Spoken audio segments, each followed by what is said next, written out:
माँ की शादी भाग 2। समीर के जाने के बाद अकेली मीरा को समझ नहीं आ रहा था कि वह क्या करे। ये बच्चियाँ बहुत भोली हैं, अपने भोलेपन से कुछ सीखती हैं, यूँ बोलती हैं। मेरा मानना है कि कोनी ने जो वर्णन किया था आप उससे अधिक प्रशंसा के योग्य हैं। उन्होंने कहा। मैंने चुप रहना ही ठीक समझा। गार्डन और घर बहुत सुंदर है तथा तुमने सजाया भी बहुत सुंदर है, मैंने कोनी की प्रशंसा करते हुए कहा। आंटी, इस तारीफ के हकदार तो पापा हैं। इन्हें भी आपकी तरह घर की साज सज्जा में बहुत दिलचस्पी है। कोनी ने कॉफ़ी, समोसे, रसगुल्ले, काफ़ी कुछ हमारे लिए तैयार कर रखा था। दोनों दोस्त ऑफिस के काम के बहाने अपनी अपनी प्लेट लेकर सरक लीं। जब काफ़ी देर तक नहीं लौटी तो मुझे बेहद आश्चर्य हो रहा था कि ये दोनों लड़कियां हम दोनों को क्यों ज़्यादा से ज़्यादा एक साथ छोड़ने का प्रयास कर रही हैं। सारा माहौल ही मुझे कुछ अटपटा सा लग रहा था। मैंने समीरा को फ़ोन करके बुलाया। वह हंसते हुए बोली, मम्मा, फ़ोन करके क्यों बुला लिया? यहीं पर तो थी, आ जाती थोड़ी देर में। तुम मुझे अकेली छोड़कर क्यों चली जाती हो? तुम दोनों भी यहीं हमारे साथ बैठो। ओ मम्मा, अकेली कहाँ हैं? अंकल तो है ना आपके साथ। लगता है आपकी मम्मा को मेरी कंपनी पसंद नहीं आ रही है। ये काफ़ी शांत यूं गंभीर स्वभाव की हैं, कोनी के पापा ने कहा। अब आज्ञा दीजिए, हम चलते हैं, मैंने विदा लेने हेतु कहा। आंटी, अभी रुकिए, आज डिनर हमारे साथ लीजिए, कोनी ने तत्परता से कहा। आज माफ़ी चाहती हूँ बेटा, डिनर फिर कभी, मैंने उठते हुए कहा। रात को सोते समय समीरा ने मेरी राय लेते हुए कहा, मम्मा, अंकल अच्छे हैं ना? मैंने पूछा, कौन अंकल बेटा? ओ मम्मा, आज आप कोनी के पापा से मिली हैं ना, उन्हीं के बारे में पूछ रही हूँ। ओ, मुझे ख्याल ही नहीं रहा। आने के बाद मैंने उनके बारे में कुछ सोचा भी नहीं। अच्छे ही हैं? हाँ मम्मा, अंकल बहुत अच्छे हैं। मैं जब भी उनके घर जाती हूँ मेरा बहुत ख्याल रखते हैं। अच्छी बात है बेटा। खैर छोड़ ये सब बातें, ये बता कि सार्थक का प्रोजेक्ट बढ़िया चल रहा है?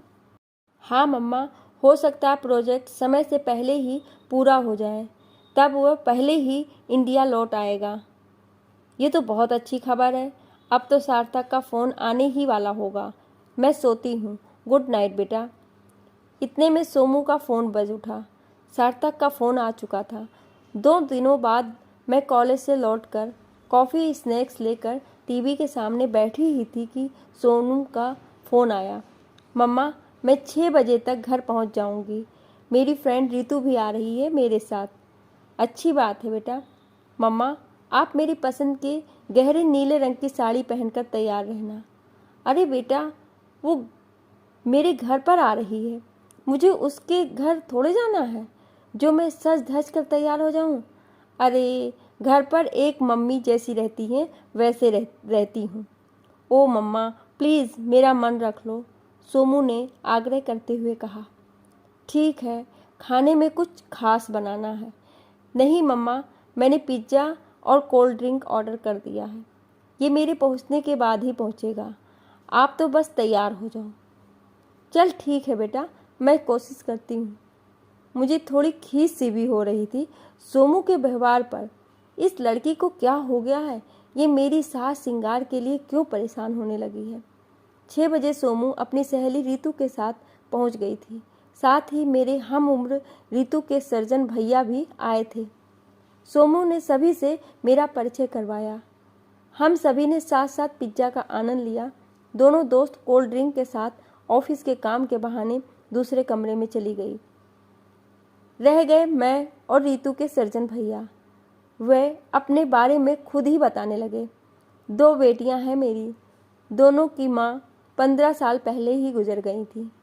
माता पिता की भूमिका निभाते हुए दोनों का पालन पोषण किया, उन्हें उच्च शिक्षा दिलवाई। अब दोनों अपनी अपनी गृहस्थी में व्यस्त हैं। आपने बहुत अच्छा किया, बेटियों का समय से विवाह कर घर गृहस्थी में बांध दिया। वो तो ठीक है, मैंने बेटियों के कारण दूसरा विवाह नहीं किया, किंतु अब अकेलापन बहुत खटकता है, घर काटने को दौड़ता है। मैंने सुझाव देते हुए कहा, आप स्वयं को व्यस्त रखिए, कभी कभी बेटियों से उनके घर जाकर मिल आया कीजिए। मन तो लगाना ही होता है, वरना वह तो उदास हो जाता है। मैं जरा दोनों सहेलियों को देख कर आती हूँ। सोमू के कमरे में दोनों सहेलियाँ गपशप में मस्त थीं। मैंने रितु का हाथ पकड़कर कहा, तुम दोनों भी हमारे साथ ही बैठो।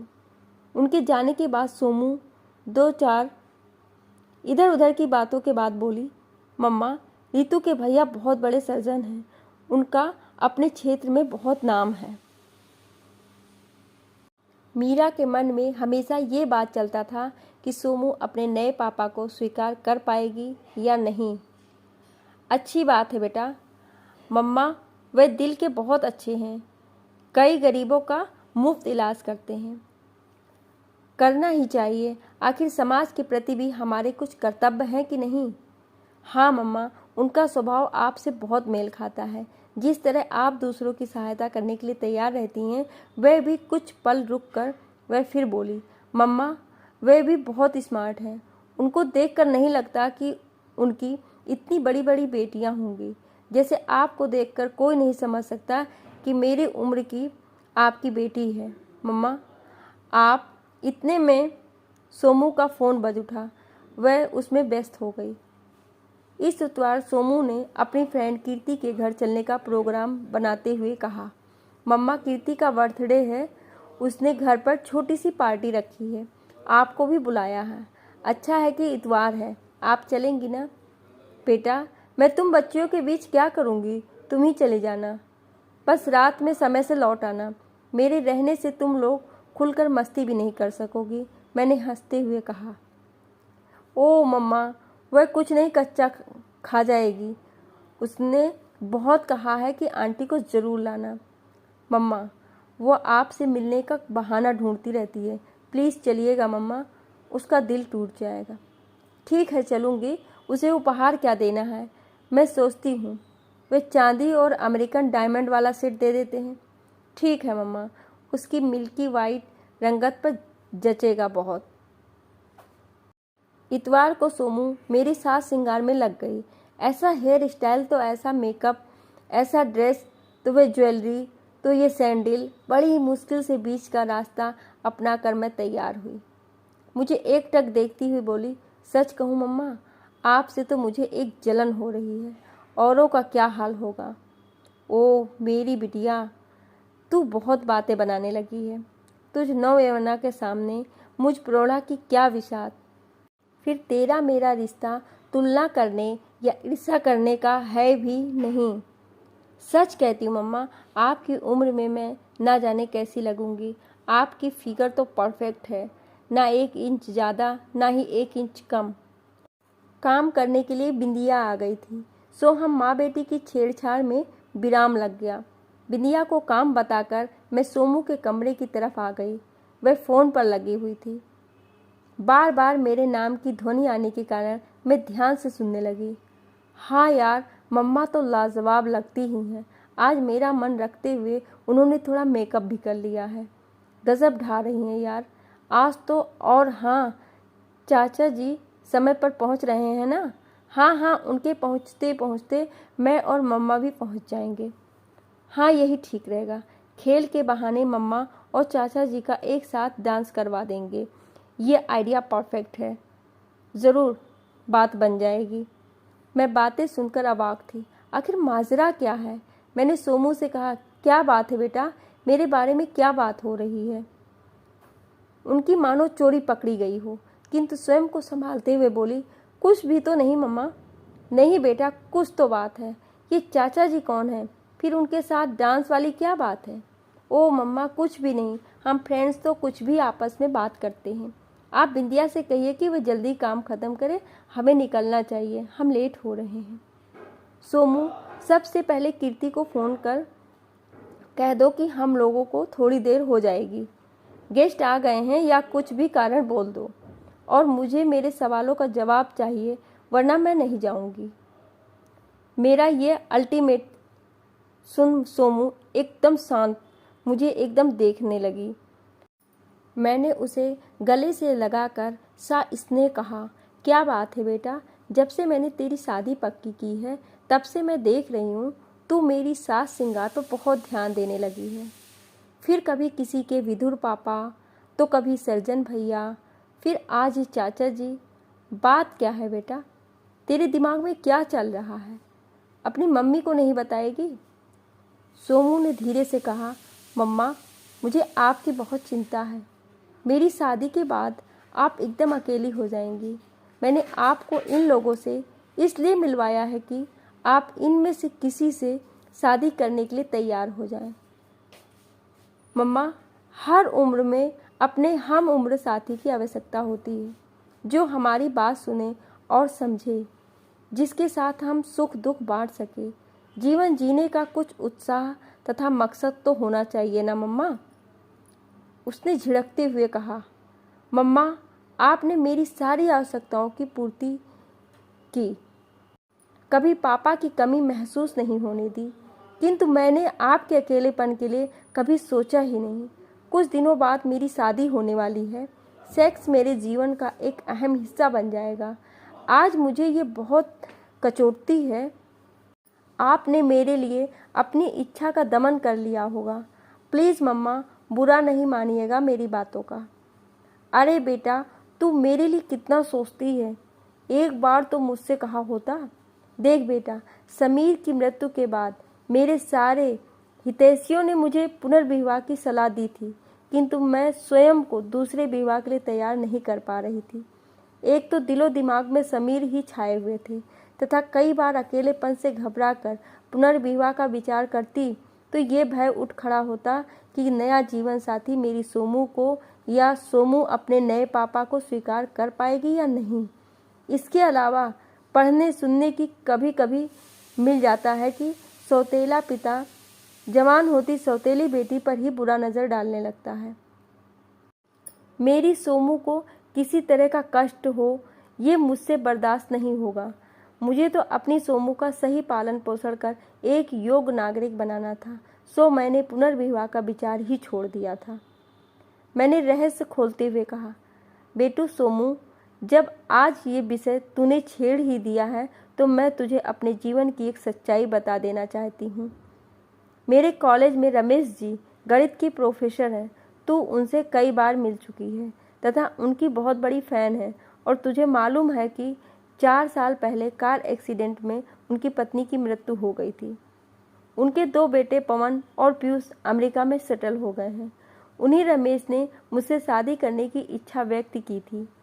मैंने भी उन्हें ये कहते हुए सहमत दी थी कि मैं समीरा की शादी के बाद ही आपसे शादी कर सकूंगी। मुझे लगा था कि मेरी बिटिया असहज ना महसूस करे, किंतु मुझे क्या मालूम था कि मेरी बिटिया मेरे लिए वर की तलाश कर रही है। मैंने ये सब सोमू की आंखों में झांकते हुए कहा। सोमू प्रसन्नचित्त मुद्रा में बैठी मुझे निहारने लगी। मैंने कहा, रमेश जी काफ़ी सभ्य एवं शालीन स्वभाव के हैं। उनका यही स्वभाव मुझे आकर्षित कर गया। उन्होंने मुझसे शादी का प्रस्ताव रखा। मैंने तेरी शादी तक इंतज़ार करने को कहा। हाँ, जब मैं तेरी शादी तय करने लगी तब उन्होंने मुझसे कहा, मीरा, हम साथ हो जाते हैं, ये जिम्मेदारी ज़्यादा कुशलता से पूरी कर सकेंगे। किंतु मैं हाँ नहीं कर सकी। तेरी सकुचाहट थी मुझे। ये सत्य है कि पिछले लगभग 2 सालों से हम अपने दिल की बातें आपस में कह लेते हैं। पारिवारिक मुद्दों पर भी हम खुलकर बातें करते हैं। उनके दोनों बेटों ने उनसे फ़ोन पर बात करनी तक बंद कर दी है। वे दोनों अपनी दुनिया में व्यस्त और मस्त हैं। रमेश जी उन लोगों के व्यवहार से बहुत दुखी भी हैं। मैं अपनी समझ एवं सामर्थ्य से उन्हें सांत्वना देती हूँ। उनका अकेलापन मुझे भी अखड़ जाता है। दिल करता है कि उनका हाथ थाम लूँ। मैं आज सब बोल देना चाहती थी। जब मैंने तेरे लिए सार्थक को पसंद किया, उन्हें विस्तार से सब बताया, किंतु वे सार्थक को देखना एवं उससे मिलना चाहते थे। इसी विचार से मैंने सार्थक से मिलने के लिए सेंट्रल मॉल को उचित समझा एवं उन्हें भी वहां बुला लिया, जिससे वे भी उसे देख लें। सोमू ने मुझे बीच में ही टोकते हुए कहा, मम्मा 1 मिनट। मुझे अच्छे से याद है उस दिन मॉल से रमेश अंकल भी मिले थे। हम सब ने समझा ये मात्र सुखद इत्तेफाक है, किंतु वह आपका और अंकल का तय प्रोग्राम था। एम आई राइट मम्मा? एब्सोल्युटली राइट बेटा, मैंने हंसते हुए कहा। अंकल हमारे साथ पूरे समय रहे थे तथा उन्होंने सार्थक से एवं उसके मम्मी पापा से भी खूब बातें की थी। मम्मा, सार्थक व उसके परिवार को भी अंकल पसंद आए थे? मम्मा, अब आप उन्हें सहमत दे दीजिए। अब हम एक साथ एक घर में ही रहेंगे तथा पूरे उत्साह एवं समर्पण से एक दूसरे का साथ निभाएंगे, सोमू ने अति उत्साह से कहा। ठीक है बेटा, यही सही। मेरे कॉलेज में सारे सहकर्मी हमारे रिश्ते से परिचित हैं, हमारे शालीन व्यवहार की सभी प्रशंसा करते हैं तथा हमारे निर्णय का सभी ने स्वागत किया है। किंतु बेटा, मुझे तामझाम नहीं चाहिए। कुछ अपने परिचितों की उपस्थिति में कोर्ट मैरिज कर ली जाए। मैंने अपने विचार रखे। ठीक है मम्मा, जैसी आपकी मर्जी। मुझे तो अपने पापा का साथ चाहिए। कितना मज़ा आएगा मम्मा, आपने तो मेरी सारी चिंता ही खत्म कर दी। कहते हुए ये मेरे गले लग गई।